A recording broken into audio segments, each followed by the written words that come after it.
All right. Good evening, everybody. Thank you so much for joining us. Again, hope everybody's staying safe and healthy during these times.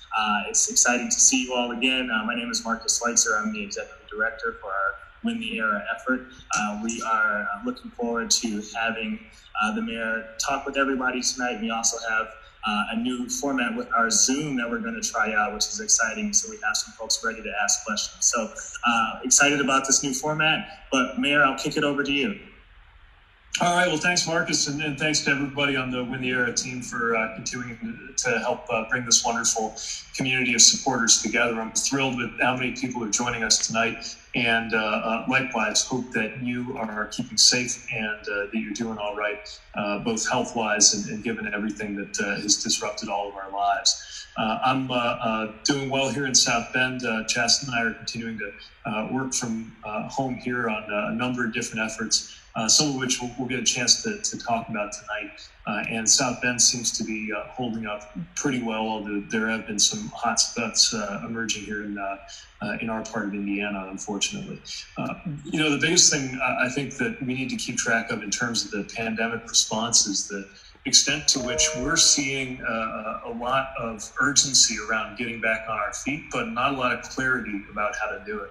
If you think about it, when this was first requiring leaders to respond, the decision was binary. It was either shut down or not, and shut down pretty much meant shut down just about everything. Reopening is a lot more complicated than that, because reopening is something that happens one piece at a time.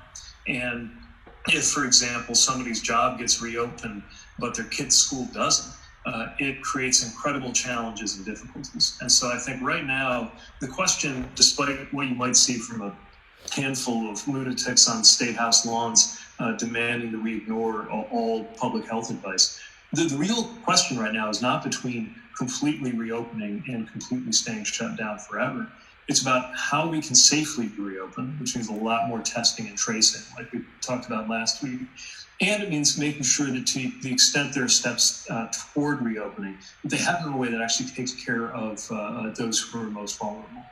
The other thing that I think we need to be paying a lot of attention to, especially for folks who are paying this kind of attention to the political process and the policy process out there, is the fact that it's not possible and it's not desirable to just go back to normal. And I think sometimes the assumption in some of the conversations happening out there is, once we get through this moment, we would go back to what we had before. But first of all, it's not possible, because this will change some things in our economy and in our lives forever. The other thing, the question I think we need to be asking ourselves is, would we want to go back to what we had before with the same weaknesses and the same winners and losers? I think the answer is a pretty clear no. And that means the question of how we're going to emerge from this pandemic is nothing less than also the question of what the future of our political and economic and social arrangements are going to be, and how we can be a more resilient and robust country. That's going to require a lot of us, especially the kinds of people who I think were attracted to our campaign, because of course our whole message was about thinking not one election at a time, but about the era to come. And it's one more reason why it's so important to me that we stay in touch, this community of people who share the same sense of urgency and the same broad values.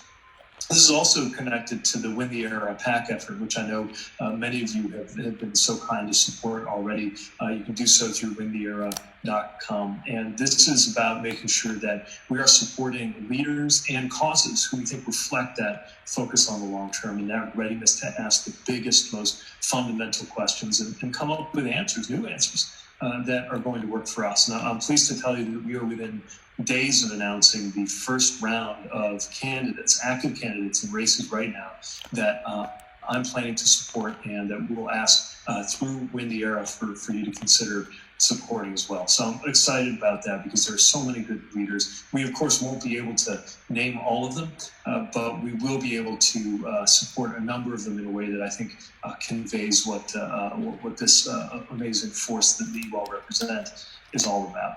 We're looking for candidates who have focus on the long term, who represent the interests of the new generation, either belonging to that new generation or no matter what generation they belong to, focusing in the work they do on issues, on questions of long-term economic and racial fairness and equality, climate change, the structure of our democracy, and other things that are going to decide whether the rest of this century goes well for America. We're looking for people who are pioneering and sometimes cutting against the grain in the areas where they're running. And people who are going to make a big difference, either continuing their work or, in some cases, for the very first time, stepping into the offices they're running for. So I'm really excited to share that with you. I know some of you have heard about this before, but some are on a call for the first time. And watch this space, because I'm really excited about what we're going to be able to do together. But having given that a little bit of an update, I want to move quickly to my favorite part of the call, especially with this new format. Bear with us, because we're pioneering a way to bring your voices into the conversation. And I'm really excited to take up some of the questions and hear some of the ideas that you brought to us. Great. And as a point of the Zoom, if you select speaker mode in the corner, it'll probably pop to the face of the person speaking. So if you're having, any visibility issues, hit speaker mode in the corner of your screen. So with that, we have our first question. We want to turn it over to Jonathan Canfield from Virginia. Jonathan, you want to ask a question? Yeah. Hi, Pete. Thank you for chatting with us today and just really running such an inspiring campaign. I read your recent article in the Washington Post on U.S. competition with China, and I'm wondering, kind of building off of it, how do you think that we should strengthen and kind of improve our longstanding alliances and partnerships around the world, really, as we move into this next era of American leadership? Yeah, it's a great question, Jonathan, and thanks for noticing the op-ed too, which I thought it was important to get out there, because what we're seeing is the Trump administration, or the Trump campaign, I should say, has adopted this political strategy of trying to say that the Democratic Party and Joe Biden in particular are going to be weak on China. And as you saw, I actually believe that one of the most detrimental things in terms of the strategic rivalry we have with China is if we were to have another term of the Trump administration with the polarization and the division and the dangers that have come from that. And there are a whole bunch of different pieces to that, including the administration's silence on human rights abuses, whether it's Hong Kong or Xinjiang. But a big part of it has to do with alliances, which is what your question is about. Look, our alliances have never been more important. And if we're trying to see to a complex world that we're moving into, I think of it, first of all, on the threat side, right? So what are the big threats coming up? There continue to be conventional military threats and terrorism issues like what I worked on in the military, but also we're talking about election security issues. We're talking about global health security issues like what we're living through right now. And we're talking about climate security. All of those can only be addressed if there's international cooperation. And let me mention something else that I think we need to begin thinking about, and there's just now starting to be some coverage of this. There's an assumption out there that when they invent the vaccine, that's the day our problems are solved with this pandemic, right?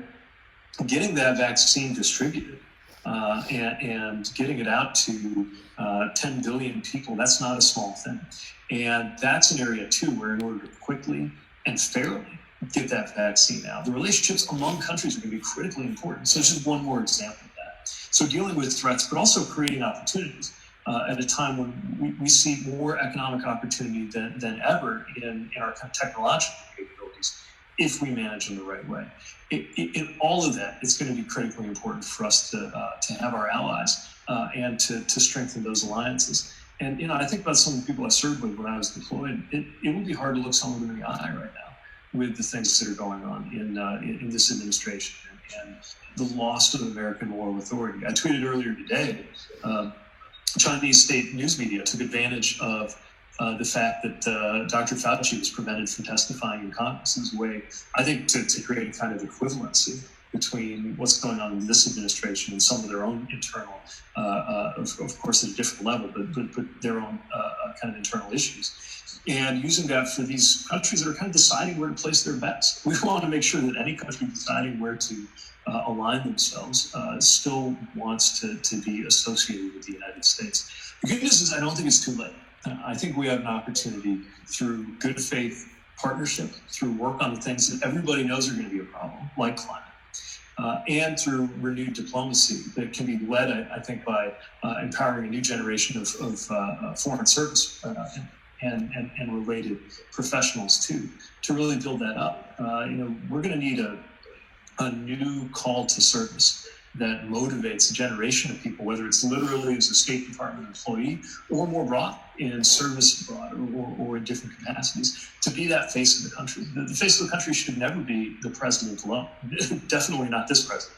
But no president should rely alone on their own presence to kind of represent us. And in addition to being excited about the idea that I think someone as credible as Vice President Biden can help reset a lot of our relationships, I'm also really excited about what more of us can do to be involved, formally and informally, to build those alliances up. So I think you're right to pay attention to that. And I'm very worried, but also not without some level of optimism that we can right that ship. Thanks for the question. Yeah, thank you, Jonathan. Our next question comes from Carrie in Indiana. Carrie, tell us where you're from and ask your question. Hello, Pete. My name is Carrie. I'm down in Evansville, Indiana, and I'm currently at Signature School. Got that Students for Pete button. Awesome. I miss Evansville. I had a great time when I visited your community many times during my first campaign. So make sure to bring my greetings to people around town. Yeah, we'd love it if you came back. I hope we get to. How do you think mid-sized cities such as Evansville and South Bend gradually reopen? I'm sure you've read Governor Holcomb's plan. I'm a little skeptical of it, but I just want your opinion on it. Yeah, I'm a little skeptical too. If you asked me a few days ago, I would have been giving the governor pretty high marks for having acted quickly, at least as Republican governors go, to make sure that we got the kind of action to shelter in place. But what we're seeing now as of last Friday is they released the plan. It's got a lot of pieces to it. It's, I think, a little bit confusing. And it's not clear how those pieces are connected or flexible to the facts on the ground. If I want to look on the bright side, I would say that the worst thing a governor can do is disempower mayors. So we're seeing that in places like Georgia, where mayors aren't even allowed to set standards for the city. They go further than the state. Here in Indiana, the governor is saying, well, mayors can and cities can do whatever. So I guess that's a silver lining, but it also feels like there's this punting going on, right? The president's punting to the states, and in our state, the governor is punting to the communities. And what it leads to, I don't know how it's going in the area around Evansville, but certainly here in South Bend, what we're seeing is in our sort of twin cities, for example, with us and the community right next to us, Mayor Mueller here in South Bend, I think, is doing a great job really making sure that we're safety first. But there's a different message coming from the mayor of the next town over. And it's not clear how much authority the county holds. This is exactly why national leadership matters. I mean, I've always been a guy out there preaching the importance of the law, right? But having some kind of consistent message coming from the White House that then flows out through the states, at least by way of setting some standards and some principles and some guidelines. That's really important. We don't have that now. So for mid-sized communities like ours, I think a lot of it's going to rely on the informal authority of trusted community leaders. Often that can be a mayor. Sometimes that's somebody who's not even in government, in the social sector or in public health. But I think unfortunately it's left to us to sort out who the most credible voices are and then try to respond to what they have to say. I mean, we deserve better, but this is what it's going to come down to. I do think that one thing that might happen for smaller and mid-sized communities like ours is in the long run, they start to look more attractive as people look for places that they're going to find are kind of consistent with a future where maybe we're not as focused on being packed into the particular geography where office buildings are, for example, right? A much more flexible relationship to work. Again, I'm trying to look on the bright side here and see some benefits for our communities, but it's going to be tough anywhere you go. And that's all more reason for us to be involved. So I'm excited to hear that you're this engaged already and hope that you stay on that path. Great. Thanks so much, Carrie. Our next question comes from Barbara Jansen from Oregon. Barbara, tell us where in Oregon you are and ask your question. Yeah, I'm in Albany, Oregon, which is about an hour from Portland. And I wanted to let you know that volunteering for your campaign was one of the most meaningful things that I've done. And so my question is that I'm excited about finding out who you have chosen so far to support. And in addition to donating to their campaigns, what will be the best ways that you feel that we'll be able to support them? Terrific. So, first of all, thanks for being involved in my campaign. I'm so glad to hear that it was rewarding, and thanks for staying involved as we undertake this new effort. The short answer is stay tuned. We're going now through names, and part of what makes it hard is there's so many great, deserving candidates and campaigns out there, but we're going to be able soon to present you, our community of supporters, with a roster of people that I think you're going to find really exciting. And then the race is on. I mean, if you think about it, we're more or less exactly 6 months from Election Day. And so there's not a lot of time to make sure we're there for them. And of course, it's primary season in a lot of states too.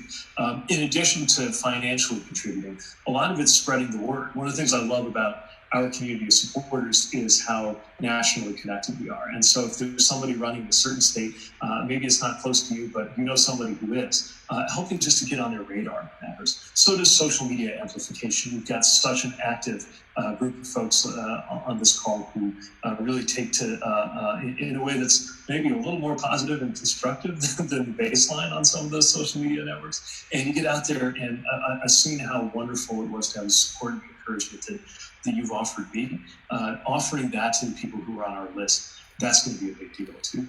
And the third thing I'll mention is that in addition to great candidates, we're also going to be trying to elevate great causes. I'll give you one example right now, something we talked about on the campaign that's only grown more important, and that's national service. So, you know, national service is something that is, or at least I think ought to be, a bipartisan priority. It's also something that we now know is going to be a really essential part to dealing with the pandemic. For example, I've been in touch with researchers who are crunching the numbers on what it would take to really safely reopen in a full way over the summer. And they estimate, depending who you talk to, between 100,000 and 200,000 people will be needed to help with contact tracing. We're talking about a huge number of people. Now, this is not completely unprecedented. Think about the fact, for example, that every 10 years, America hires a huge number of census enumerators to help make sure that the census gets done. But the best precedents we have for this, of course, are from service. Meanwhile, we've got a lot of AmeriCorps volunteers and Peace Corps volunteers who've been sidelined because of the pandemic, when actually we need to not only put them to work, but add to the number of people who can do it. Now, Congress could actually do this without new legislation. When they created the entity, I think it's called CNCS, basically it's the agency in the government that helps things like AmeriCorps, for example, work. They created the plumbing, if you will, that actually, if we just added more funding to it, could almost immediately go to work and put way more people into these service roles in a way that I think would help us confront the problem and would help the people who are part of it. I actually see in the comments some folks who are Peace Corps and AmeriCorps volunteers, which is awesome. So I guess my point is that's just one example of an issue that we as a community of people speaking to representatives in our areas and just getting out there online if we can't be out there in person can help elevate, in addition to helping elevate the candidacies of the names that I'm really excited to unveil within a few days. Thank you, Barbara. Thanks so much for your support. And next, Parker in New York. I think you have a question. Tell us where you are and ask away. Hey, Mayor Pete. I'm in upstate New York. My question is, in our current polarized times, how do you see Democrats making inroads in traditionally Republican states? And I guess the follow-up, do you see it through like what I'm calling the Steve Bullock model? So as a red state Democrat, this is something I consider really important. And again, you'll see this a little bit in the names of the campaigns that we identify through Win the Area as examples of people that we think will help us to do that. Okay, I think the model is going to be different in different geographies. But let me say this. I don't think it has to mean watering down our values. I think sometimes there's that temptation.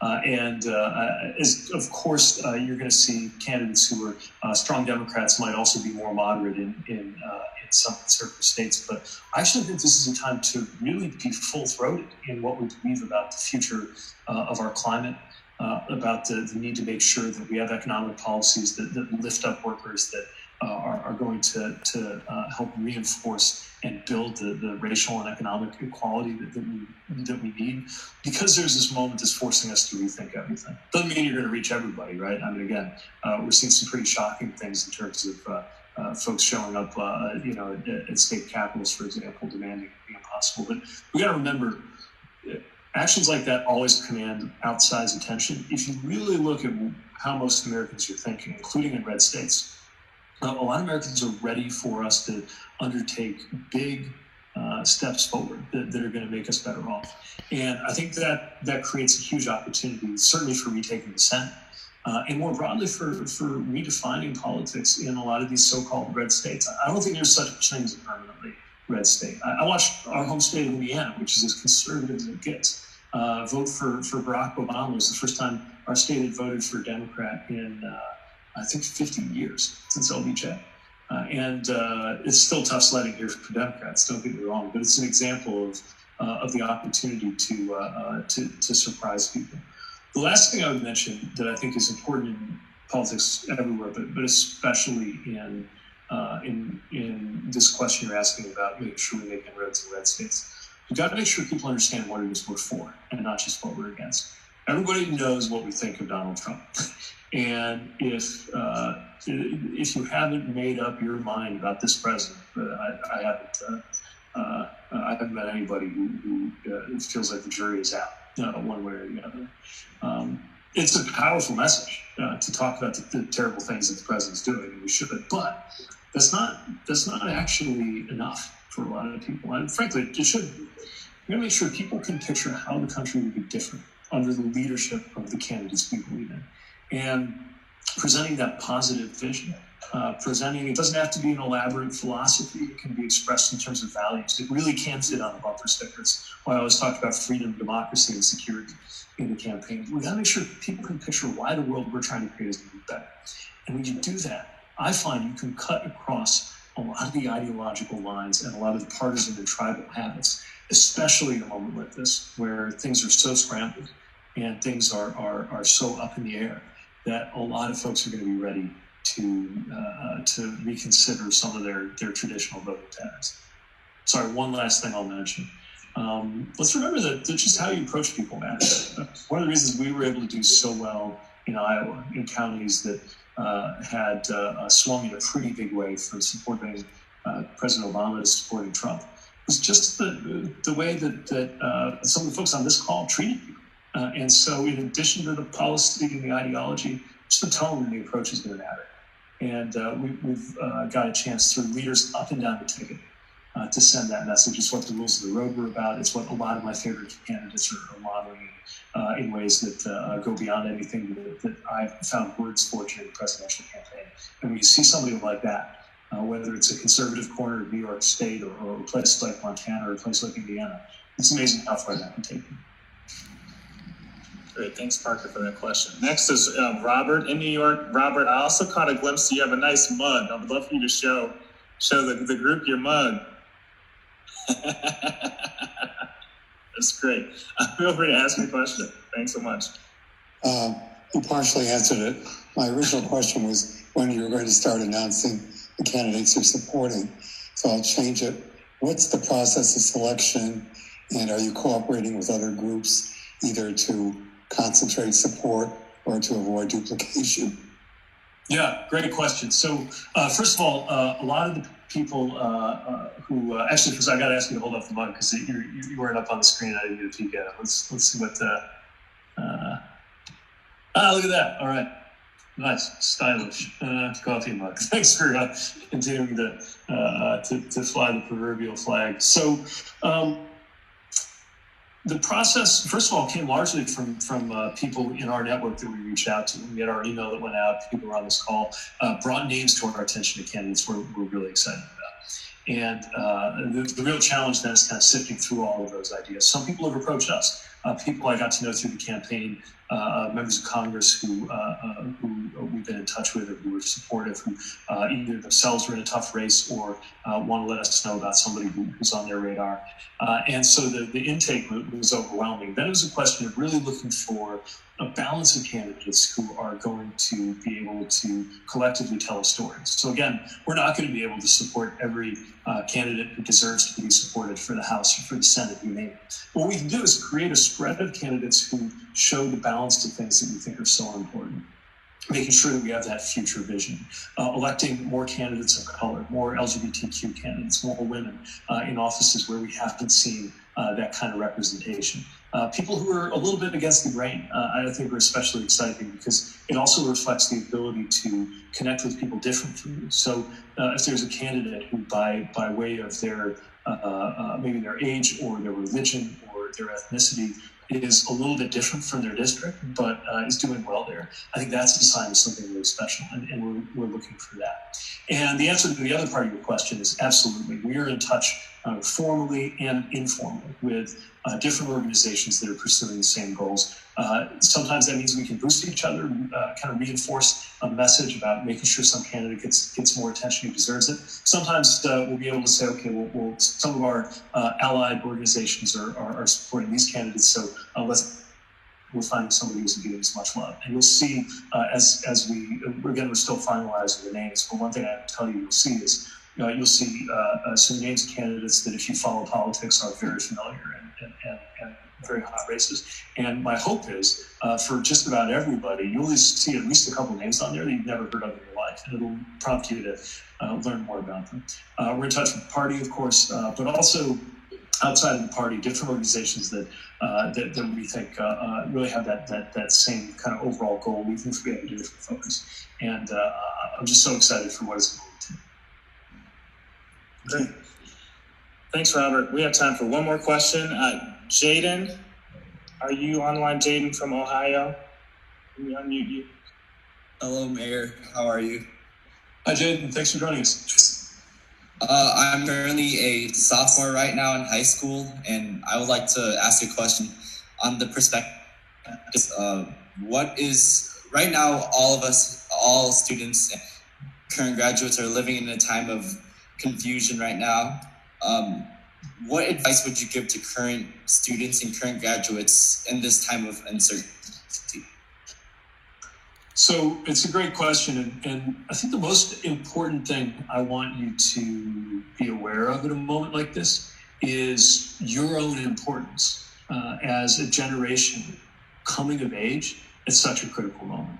I don't want to pretend that this isn't tough. I get that it sucks to be a student having your education disrupted, having at a phase in your life when your full-time job is not just to learn everything you can about the world, but socially to learn everything you can about yourself and to have those experiences and for that to be interrupted.